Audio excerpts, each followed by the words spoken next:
Carson's black conservative family suffers horrific home attack. Here's what we know right now.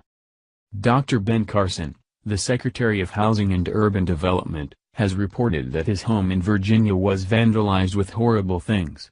The vandalism contained hateful rhetoric about President Trump and comes at a time when tensions are high between the far-left and far-right political groups. This vandalism surfaced the same week that a Unite the Right event saw violent clashes of liberals who showed up to protest a protest in the same state of Virginia. Carson reported that him and his family were out of town during the time of the vandalism, but that a home of a neighbor was also vandalized. Carson indirectly thanked, while mentioning, that a neighbor had cleaned up the majority of the mess before Carson and family returned home. This type of behavior from anyone, on any side of the political spectrum, is embarrassing and unwelcome. Secretary of Housing and Urban Development Ben Carson revealed Wednesday that his Virginia home was recently vandalized with hateful rhetoric about President Trump. More recently, our home in Virginia along with that of a neighbor was vandalized by people who also wrote hateful rhetoric about President Trump, Carson wrote on his Facebook page. We were out of town, but other kind, embarrassed neighbors cleaned up most of the mess before we returned. Ben Carson spent time on social media posting that his neighbors were kind enough to clean up the mess. He then shifted to talking about the racial divide in America and touched on events in Charlottesville that possibly sparked even more political issues and tensions. Carson posted the anecdote as part of his response to the racial and political strife emanating from the events in Charlottesville last weekend. He also told a story about a time he and his wife purchased a farm in rural Maryland. He said one neighbor put up Confederate flags. Other neighbors responded by putting up American flags, he said. In both instances, less than kind behavior was met by people taking the high road. We could all learn from these examples, Carson said. Hatred and bigotry unfortunately still exists in our country and we must all continue to fight it, but let's use the right tools. On August 12, Carson and family offered prayers for victims and families affected by the tragic events in Charlottesville.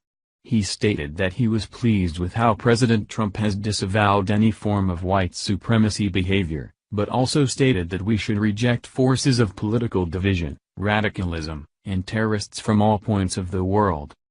The country has been plagued by radicalized leftists consistently causing violence, uproar, and attempting to erase history and everything that offends them.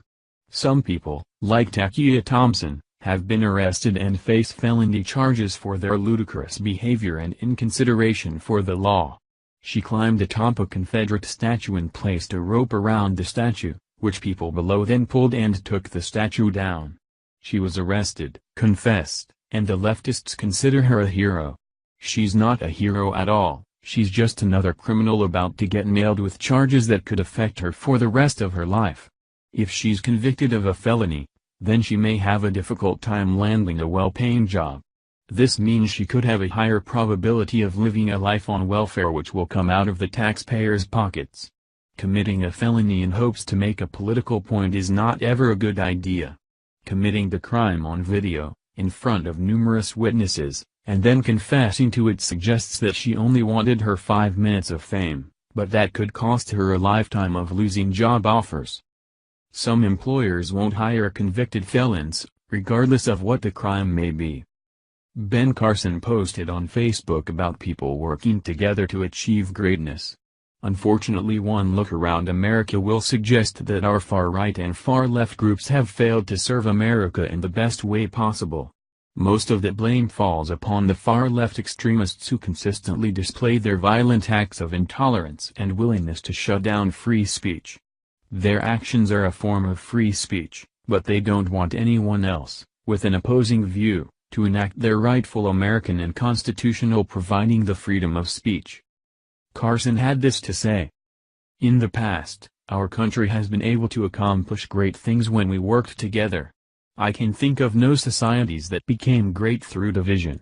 If Democrats and Republicans continue in an us versus them mode, we all lose.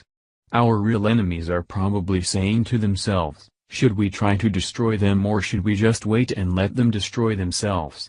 Our ancestors of every demographic fought hard to provide the possibility of freedom and prosperity for us.